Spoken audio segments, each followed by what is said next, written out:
Yehova, tunasema ni asante kwa mtumishi wako asubuhi ya leo akileta neno lako. Tunaomba Mungu umtumie na njia kuu ili anene na nafsi zetu, anene na mioyo yetu, ili walio chini Yehova watainuliwa na neno lako litapata nafasi ndani ya maisha yetu, liweze kutukaribisha karibu na wewe wala kutuinua.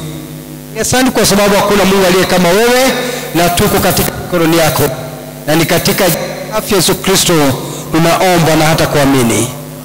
Amen. Karibu mama. Asante. Asante. Can we give a clap to our Lawrence? Praise be to God. Praise God. Praise God, church. I thank God this wonderful morning for the gift of life that He has given unto each and every one of us to come and worship Him. Praise God. Thank you also, Reverend, for giving me this time, and also the pastoral team to come and minister to the people of God. I don't take it for granted.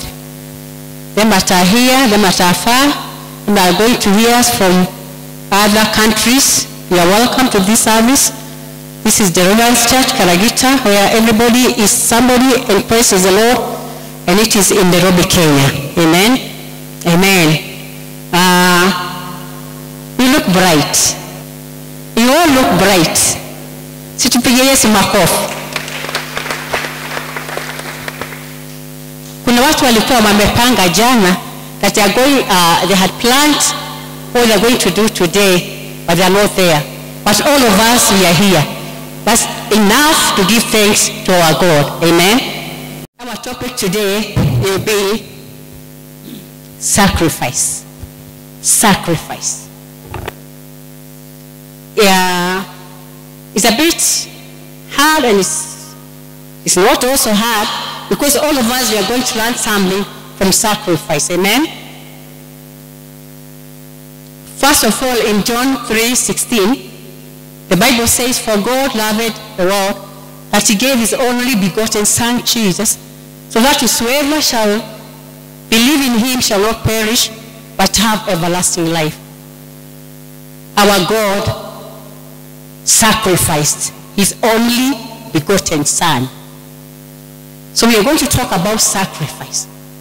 So when we talk about sacrifice, God Himself have already done it. And if God have already done it, why not us follow the footsteps of our God? Amen. In the Bible, in the book of Genesis chapter 22, Genesis chapter 22, we are going to see somebody who sacrificed also, a man of God called Abraham. I'm going to read my Bible. And now it came to pass, Genesis chapter 22, starting from verse 1, stop. Now it came to pass after these things that God tested Abraham and said to him, "Abraham," and he said, "Here I am." And he said, "Take now your son, your only son Isaac, whom you love, and go to the land of Moriah and offer him there as a burnt offering on one of the mountains of which I shall tell you." So Abraham rose early in the morning and saddled his donkey and took two of his young men with him and Isaac his son, and he split the wood for the burnt offering and arose and went to the place of which God has told him. Then on the third day, Abraham lifted his eyes and saw the place afar off. And Abraham said to his young men, "Stay here with the donkey, the lamb, and I will go yonder and worship, and will come back to you." So Abraham took the wood of the burnt offering and laid it on Isaac his son, and he took the fire in his hand and a knife, and the two of them went together. But Isaac spoke to Abraham his father and said, "My father." And he said, "Here I am, my son." Then he said, "Look, the fire and the wood, but there is But where is the lamb for a burnt offering? Burnt offering also is a sacrifice. Note that. And Abraham said, my son, God will provide for himself the lamb for a burnt offering. So the two of them went together. Then they came to the place of which God has told him, and Abraham built an altar there and placed the old in order, and he bound Isaac his son and laid him on the altar upon the old. And Abraham stretched out his hand and took the knife to slay his son. But the angel of the Lord called to him from heaven and said, Abraham, Abraham. So he said, here I am. And he said, do not lay your hand on the lad or do anything to him, for now I know you fear God, since you have not withheld your son, your only son, from me. May the Lord God bless the reading of his word. Amen. It's a story all of us we know. How Abraham was tested by God. Yes, the Bible says Abraham was called and was told to sacrifice his only begotten son. And then I asked myself, Abraham had also another son called Ishmael. Why his only son? Like the one who said, for God so loved the world that he gave his only begotten son. So I did my research, and I saw when Abram was Abram, it is a time that he begot Ishmael. So after that, and God called him and changed his name to Abraham. That is the time he begot Isaac. That's why the Bible is saying that the Bible doesn't contradict itself. It's saying his only begotten son. He stayed 25 years after God promised him a son. And we see here, getting the only son. Now God is saying, sacrifice. A sacrifice. Why sacrifice? Praise be to God. Sacrifice is a sign that shows we believe in God. We keep God, our God, first, and the rest outside, and the rest aside. Praise be to God. So, sacrifice means giving to the Lord whatever he requires of us, i.e. time, our earthly possessions, our energies, our Father kingdom. And our willingness to sacrifice is an indication of our devotional to God, like the way Abraham did. Praise be to God. Sacrifice. We sacrifice ourselves in doing things. Our choir here, they sacrifice to come in the morning, very early in the morning, so that they will come to sacrifice the praise. I bring sacrifice of praise unto the Lord, oh my King. I bring sacrifice of praise unto the Lord, oh my God. Sacrifice, there is burnt sacrifice. There is sacrifice that you sacrifice yourself. There is sacrifice that you sacrifice giving praise to our God. Amen.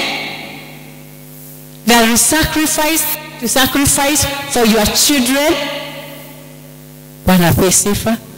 We also see another man called Job. In Job chapter 1. We are not going to read because first service is normally very short. Job, first Job. How many you have put it? First Job, starting from verse 1. Job had 10 children, 7 sons and 2 daughters. No, 7 sons and 3 daughters.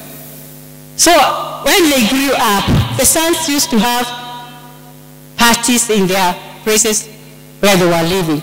And 7 sons and 3 daughters were born to him. Let's continue, Simon. Also his possession was 7,000 sheep, 3,000 camels, 5,000 500 yoke of oxen, 500 female donkeys, and the rest. Jump kidogo, wende pahali alikuwa na sacrifice. And his sons would go and feast in their houses, each on his appointed day, and would send and invite their 3 sisters to eat and drink with them. Let's continue. So it was when the days of feasting had run their course, that Job would send and sanctify them, and he would rise early in the morning and offer burnt sacrifice according to the number of them all. Praise be to God. Mimi nikisema praise God nasema amen. Praise God. What did Job say? What did Job do?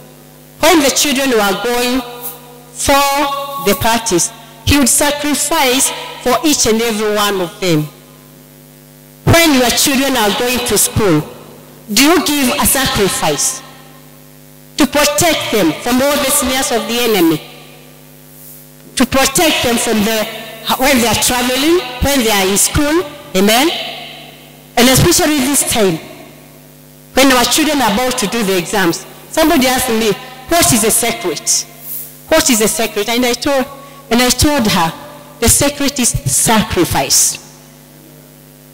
What did I say? Sacrifice. When your children are doing their exams, don't take things for granted. I learned it one time when a boy, he was in primary school, and they were to sit for their papers, and the boy wrote, when he was doing the religion, there is the CRE and the Islamic. So he never saw the CRE paper. Yeye aliona Islamic. So he said, instead of not doing, let me do the Islamic. And he did. But he failed. Because he was not taught Islamic. Praise be to God. What happened? The boy was doomed. Mapepo zingine zinakujanga wakati wa mitihani.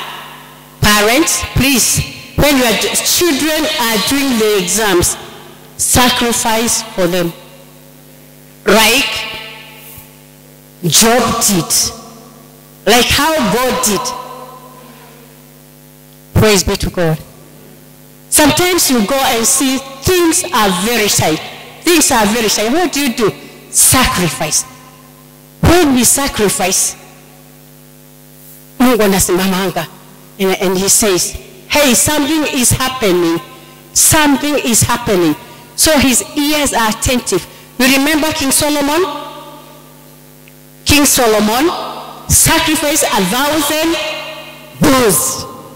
And when he was asleep, God came during the night. I said, Solomon, Solomon, just say what you need now and I shall give you. Praise be to God. So he said, God, what I need is wisdom so that I may be able to rule your people. And God granted wisdom to Solomon. And the Bible says, from then to henceforth, there is no one who had such a wisdom like Solomon. The Bible inasema hakuna mwingine anakuwa. So sacrifice is very, very important. Sacrifice yourself, your time. When you come to the church, praise be to God, and you come to the morning glory, you have sacrificed yourself. Don't think you are going to lose anything. You cannot lose anything.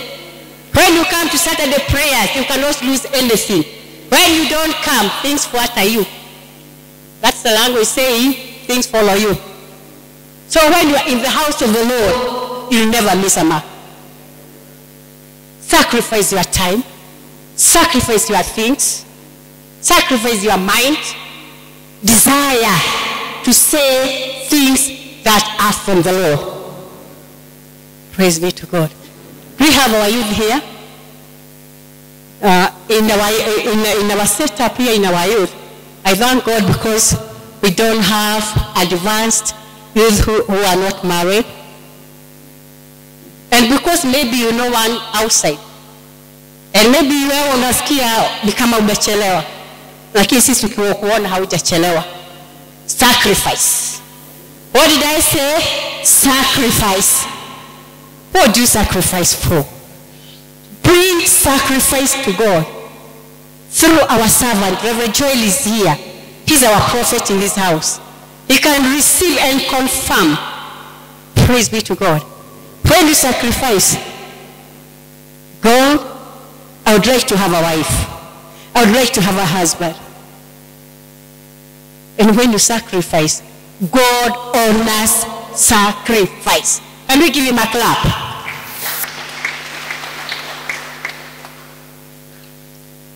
There is that job which is disturbing you. You have overstayed without getting a job. But once you sacrifice before God, he always honor your sacrifice.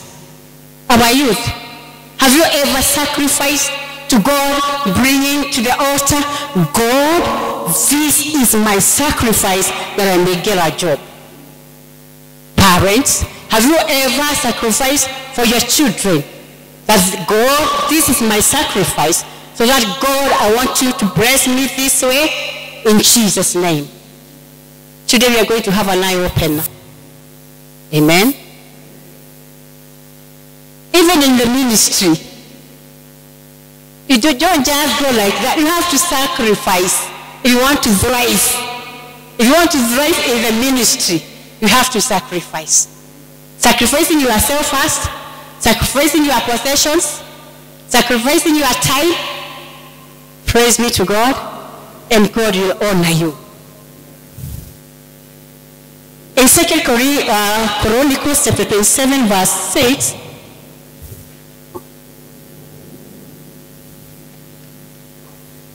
Second Chronicles 27 verse 6,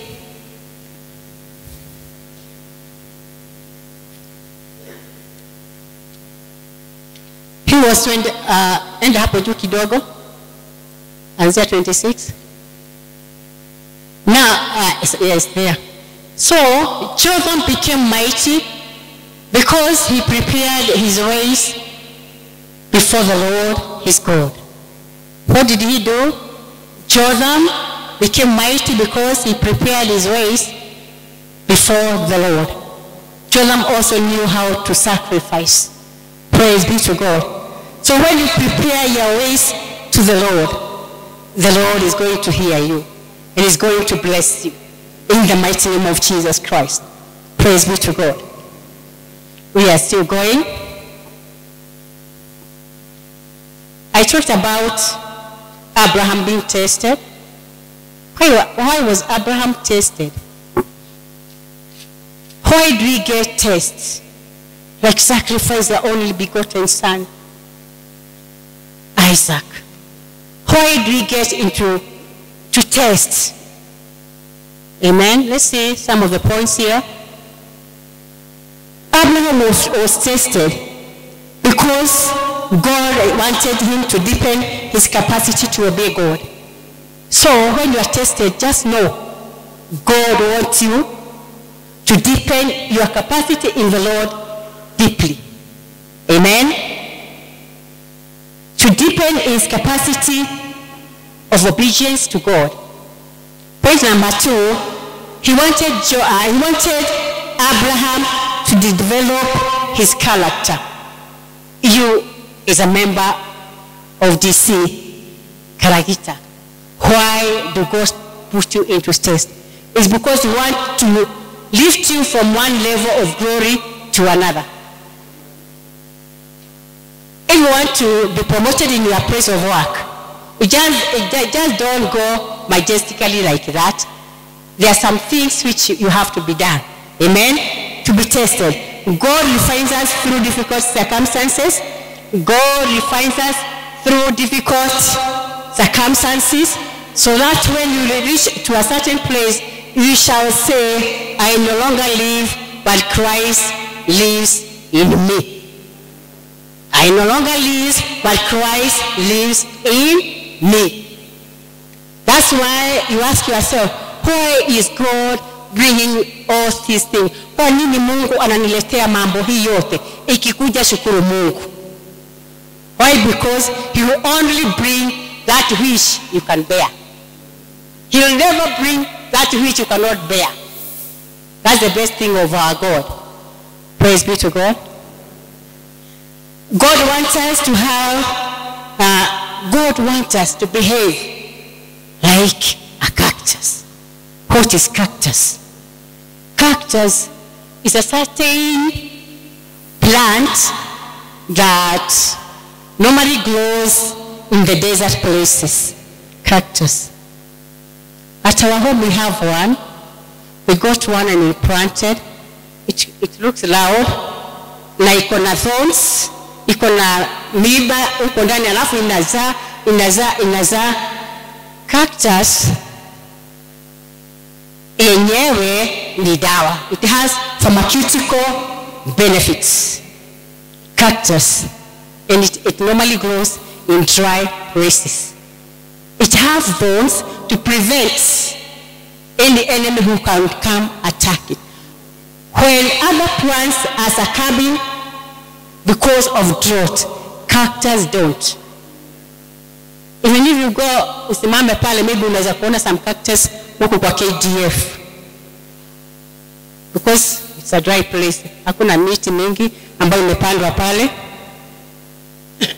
So in this life that we live in, God wants us to be strong like that cactus. Cactus has deep roots. It goes far and wide to look for water. Praise God. To look for water, so that when drought shall come, it remains green.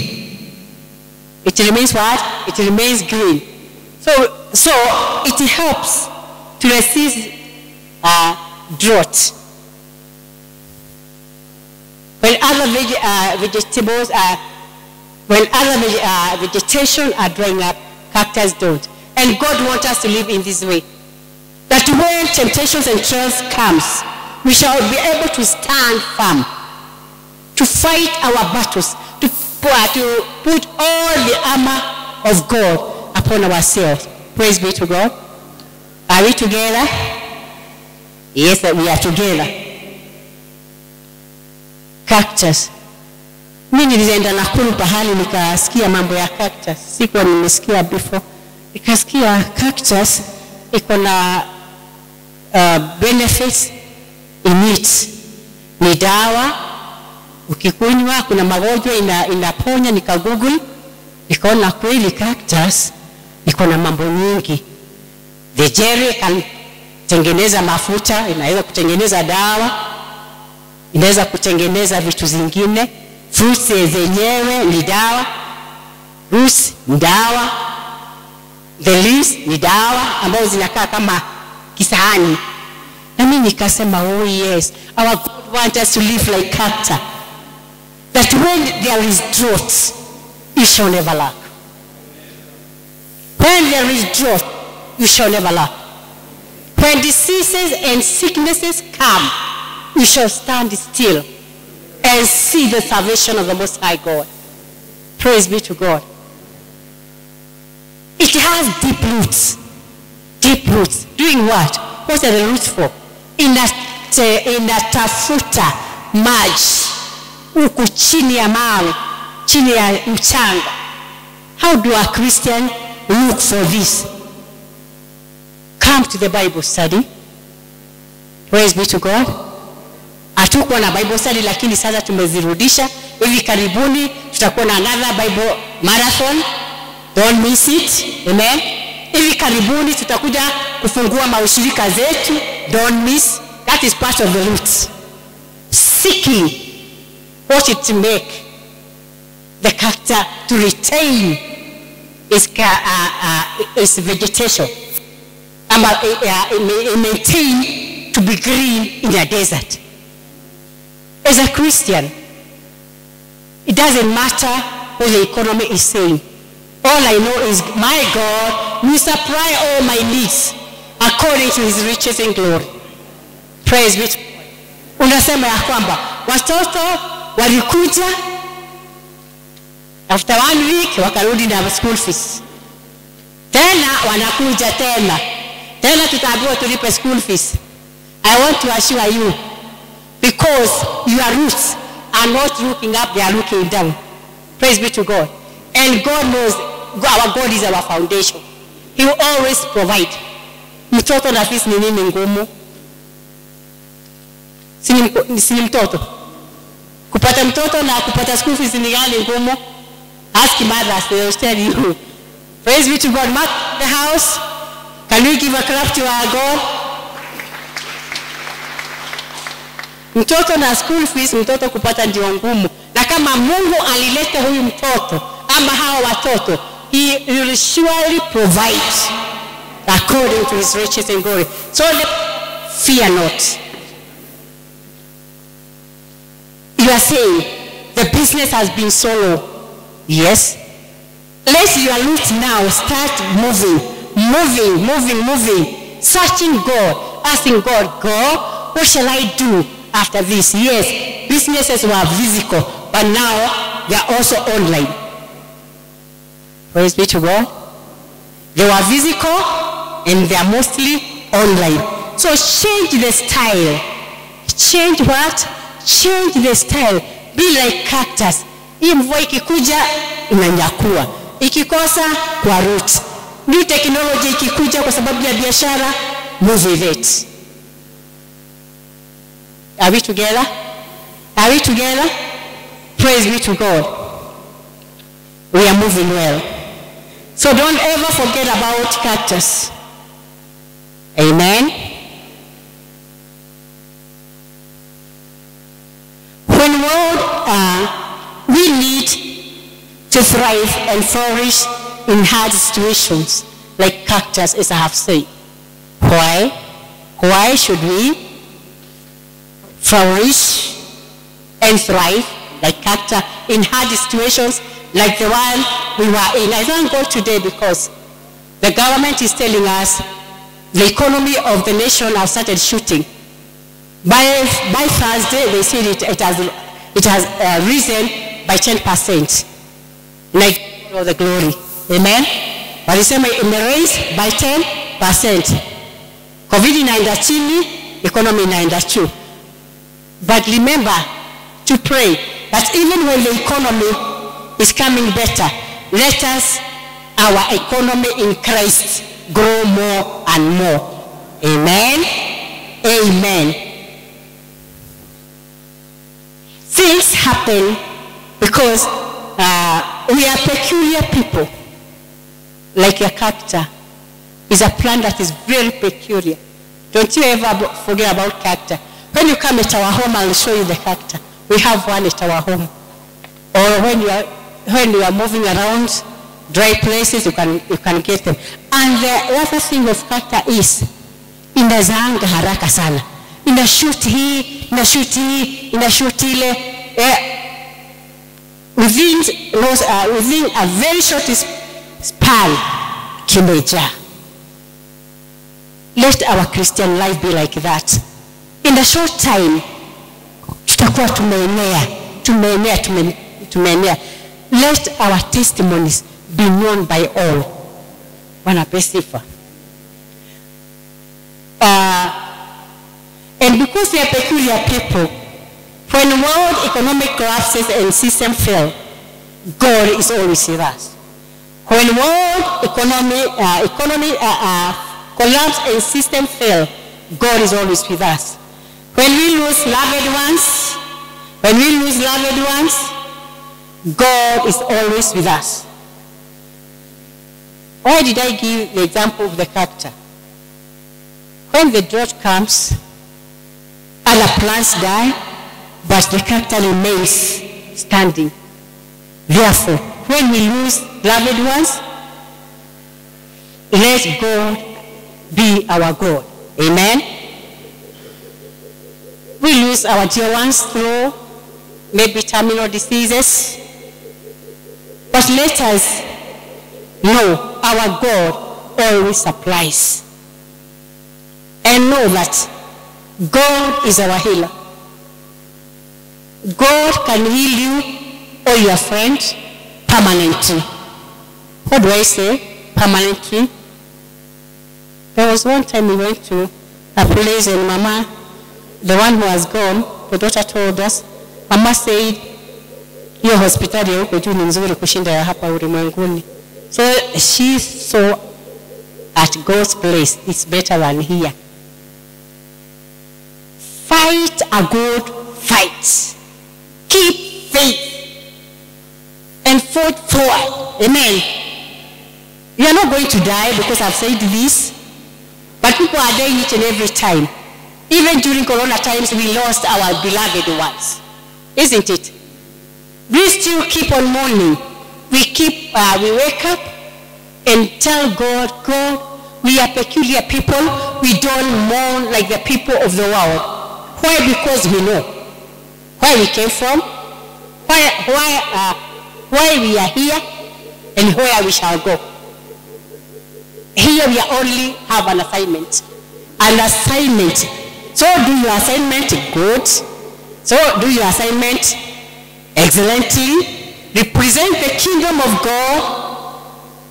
And when the time shall come, because 100 years to come, most of us will be here. So let us do our assignments well. And we wish our beloved who are sick healing in the mighty name of Jesus. Because God is going to come and water and bring rain, spiritual rain, so that they will be healed in the mighty name of Jesus Christ. Praise be to God.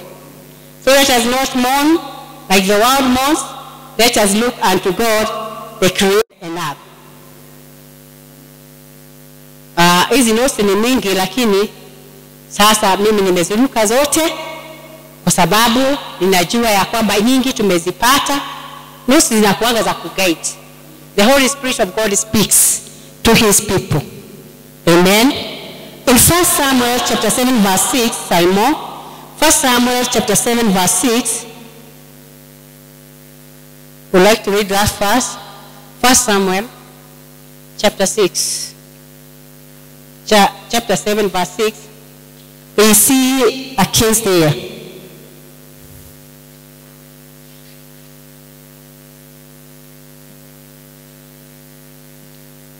This is the Israelites. There was a time they were being fought by the Philistines. And the Philistines were cornering them, and they didn't know what to do. What happened? So they gathered together at Mizpah, drew water and poured it out before the Lord, and they fasted that day and said, there we have sinned against the Lord. And Samuel judged the children of Israel at Mizpah. Who was the other one? Now when the Philistines heard that the children of Israel had gathered together at Mizpah, the lords of the Philistines went up against Israel, and when the children of Israel heard of it, they were afraid of the Philistines. Goliath was one of the Philistines. So the children of Israel said to Samuel, do not cease to cry out to the Lord our God for us, that he may save us from the hand of the Philistines. Let's continue. And Samuel took a suckling lamb and offered it as a whole burnt offering to the Lord. Then Samuel cried out to the Lord for Israel, and the Lord answered him. What did Samuel do? Samuel got a suckling lamb. Imagine katoto kale kananyonya, ndio alichukua akafanya burnt sacrifice, and then God heard his prayers. So when the Philistines came, God vanished. God vanished. And the Philistines, they ran away. Amen.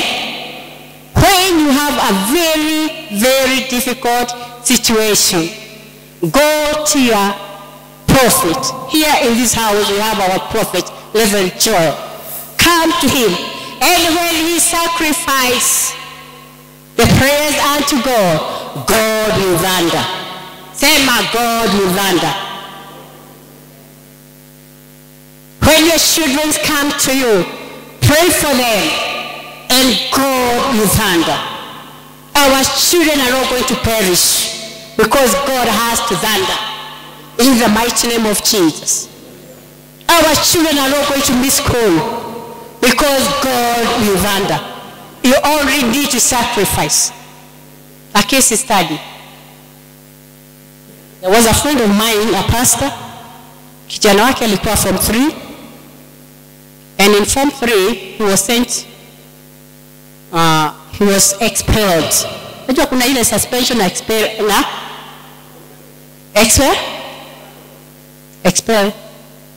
Pastor. Iyo. Yani kufukuza ya ukwero. Iyo. Amen? So now, the boy stayed for 2 years at home. And we met with this pastor. And she told me, I would like, we had some meeting, and so I would like you to pray for me. I have my son who has stayed for 2 years without going to school because he was expelled from the school. And when we try to look for the schools, the teachers are telling us they cannot admit him because he was expelled. And I told her, that's a very easy problem. It is solvable. And I asked her, do you have a prophet? Your pastor, do you have a prophet? And yes. And we are okay. First of all, we prayed God, release the school for this young man. He has a destiny. He has a life to live. And now, we pray that you are going to release this destiny to this man and release him from the bondage. Praise God. After praying, I told her, give a sacrifice. Take it to your pastor. Go and tell him all about this. And you pray together. And when the pastor will pray, things will change. Bwana Pesifa. She went, told her, akambia bwana yake, both they were pastors. And they took the sacrifice to their pastor. Mchungaji, wako makanisa tofauti, kama vile unaweza kupandwa na the senior person before you. So they went and took the sacrifice to the man of God. And the man of God held them and prayed. And he said, our sons, they shall be the heads and not the tail. They shall be overcomers. They shall rule the world. Praise God. And after receiving the sacrifice, the pastor told them, go to a certain school, say, I am the one who told you that boy to be admitted. Do you know, to their surprise, the boy was admitted in that school. Praise be to God. Can we give God a clap? Today, as we are talking, now the boy is in the university, second year. Give God a clap. Our children are not there to be doomed. They are there to thrive. They are there to thrive. Praise be to God. So let us move on and tell God, God, I bring sacrifice of praise unto you. And not only sacrifice of praise, tangible sacrifice, so that you may thunder in my life. God thunders. Na Mungu akidhanda, things happen. One time, the children of Israel told Moses, mbona wewe ndio unaongeleshana na Mungu tu peke yako? Si hata sisi tuache tuende tukasikie huyo Mungu. And Moses inquired from the Lord. And then God told Moses, tell them to come. Let them have 3 days to prepare themselves, wash their clothes, they fast, and then they come to me. But when they went near the mountain, God thundered. Walitoroka. Walitoroka mbio. Kama kutoka leo, Moses, let your God speak to you and tell us what he's saying. Praise God. So kuna pahali vitu zingine unahitaji waambie Mungu. Kuna pahali mchungaji wako anaweza kufika, wewe mwenyewe hauwezi ukafika. Kuna pahali ambapo mzazi wako atafika, wewe mwenyewe hauwezi ukafika. So let us move in order. Let us live as wise people in the name of the Lord. Kuna maombi mengine bibi akiomba ya Bwana itakuwa imefika mbele. So just know your position in the Lord. It's not a competition in the home. It's just knowing who you are in the kingdom of God and represent God in your home. Well, praise be to God. So I thank God. We have talked so much. We have talked more about sacrifices. And you tell me, Reverend Mary, how do I sacrifice? You see, sometimes you have sicknesses in your home and it is not going. Doctors, they have said it is terminally disease. And they are right. But God is a giver of life. God is a giver of life. Though the doctors have said it has come to an end, God can make you to thrive again. Why? Because in Job 7:14, when the tree is cut, it can sprout again. Amen? So it is only God who knows more about our lives. Stick to God. Doctors do their work, God do his work. And we should adhere to what he's doing. See, when doctors get sick,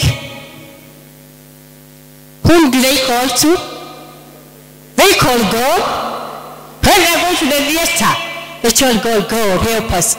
This operation shall be saved. Wale ambao wanaamini Mungu. So God is sovereign. Our God is sovereign. And we should always call upon his holy name. Praise be to God. He's a life giver. He knows when you came to this world, and he'll know when you shall leave this world.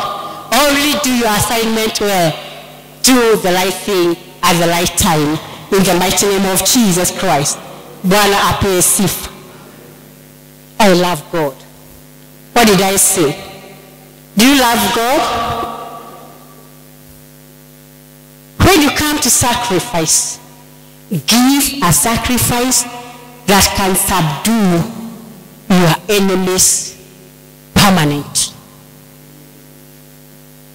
When you come to give a sacrifice, amen, give a sacrifice that shall subdue your enemies.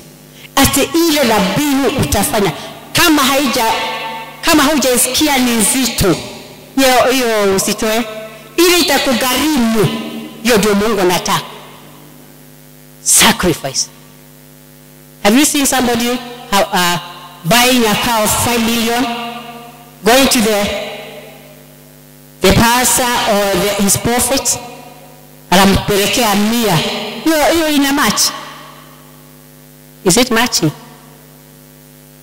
Ile ambao utasikia imekugharimu vile Mungu alisikia. He gave his only begotten son Jesus. He didn't have another one.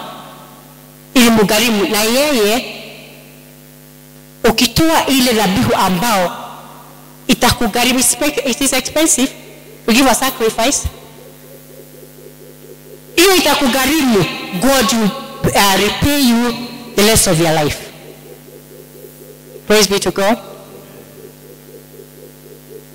Sacrifice you can give in advance. Some of you here, I know you have. Mwingine anataka nyumba. Anasema, enda kwa mchungaji wake, mchungaji, this is my sacrifice, I want to build a house. And doesn't stay. Bahari kulikuwa mchanga, unaona kumemea nyumba. This is secrets of the kingdom. Amen.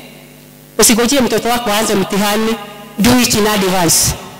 Mpandie mbegu, mtoto wangu akifika hii darasa atapita. I learned this when our children were in primary school, and they were here in Immaculate. Na kulikuwa na zawadi zilikuwa zinapeanwa huko. And I said, every child wangu, wetu, sio wangu, wetu. Sorry. Watoto walikuwa wanakuanga wetu. Ana pesa. Is this true? Wala kusikia mtu akisema mtoto wangu wako na nani? Wewe. Sawa sawa. So watoto wetu we used to give a sacrifice. Hata akiwa class 5.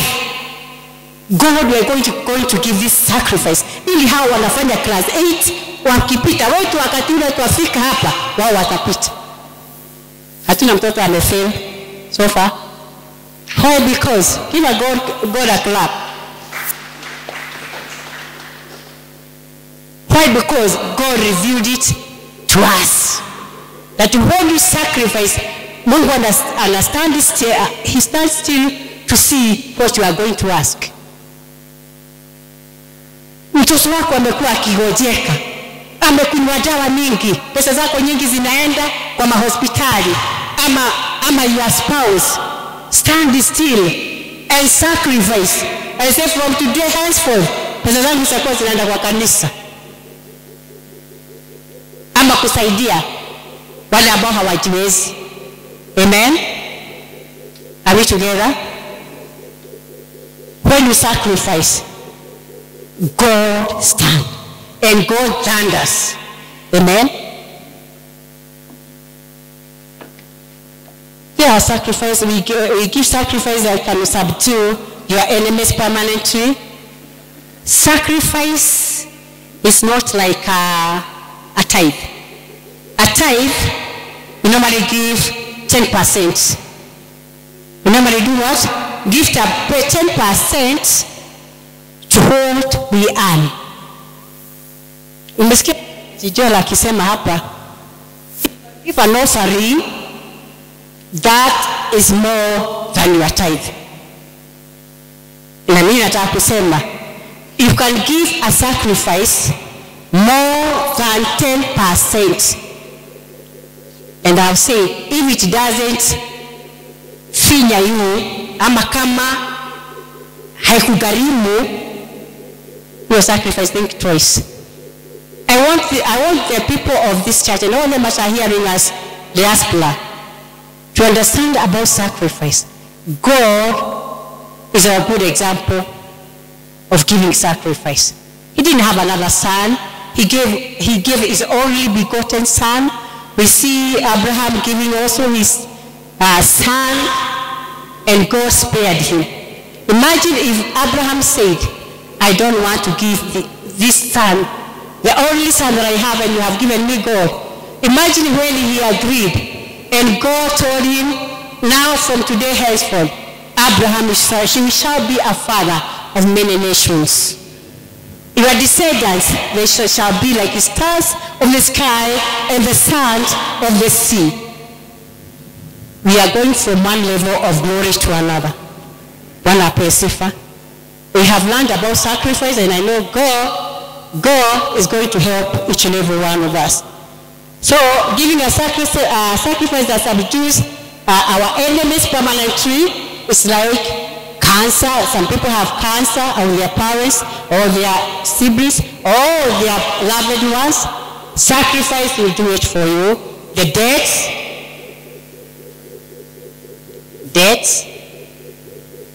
During the corona time, many people experience debts. Mswali, kuna wengine inaitwaje? Pia tunaweka na zinatolewa. Freezer. Oh good. Yes, freezer ati ukiweka pesa na pengine mtu alikuwa amekutumia, utumia mwingine unakuta zimekuliwa. Freezer ina freezer. Imagine. Hii ni kitu ya aibu sana. Hata sijui kwa nini they allowed it to happen. Imagine you are sending some money for the school fees, and then inafulizwa. Nenda na hewa. May God help us. May God help us.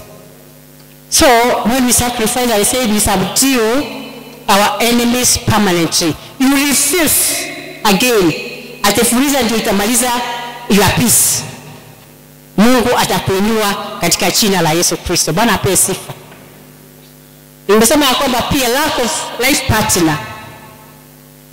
And I say maybe you are hearing us from far, or you are here, you want a life partner, a young girls, queens, or young men. The way is sacrificing to God. He'll never turn away your sacrifice. About education, I have talked. Business, you want your business to thrive, continue doing good always in the mighty name of Jesus Christ. And there is another one. So there is another sacrifice, a very good sacrifice. Presenting yourself. Presenting yourself as a living sacrifice. Here you are. And you haven't given your life to God. Amen? God is saying, today is a day of salvation. Today is a day of salvation. John 3:16 again. For God so loved the world that he gave his only begotten Son, Jesus, so that whosoever shall believe in him shall not perish but have everlasting life. Are you there? Are you there and you haven't given your life to God? Sacrifice yourself now to God. Uko pale haujajuana na Kristo. Hizi dhabihu zote tumezitoa na zimekuwa acceptable before God. Maybe wewe mwenyewe haujajitoa wewe mwenyewe kuwa wa Mungu. Would you like to be the child of God? You can show by raising your hand. Kunayo hapo nyuma. Kwa mtu anaona mtu. Ashes, kwa mtu ameraise from behind. So when you give sacrifice, give that is which is acceptable before God. And your life will never ever be the same again. Give yourself to your family, to the ministry, to the Church of Jesus Christ. And wherever you will go, let God arise and let his enemies be scattered. Now we know we are going to move forward. Shall we stand as we pray?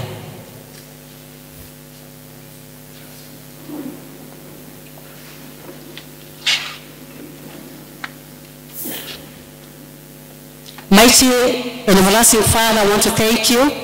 I want to bless your holy name, Jehovah. I thank you for my here morning.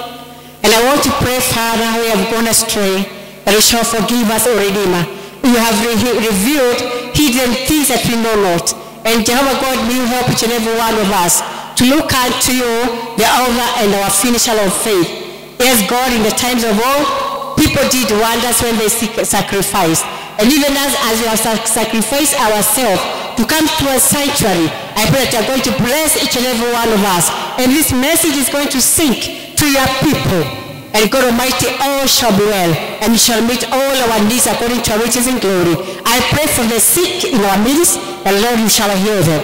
I pray for them that are low, as you shall uplift them. I pray for them that are in debt, oh God, that you shall deliver them. And may all the glory, honor, and majesty be unto you. And together we say, Amen.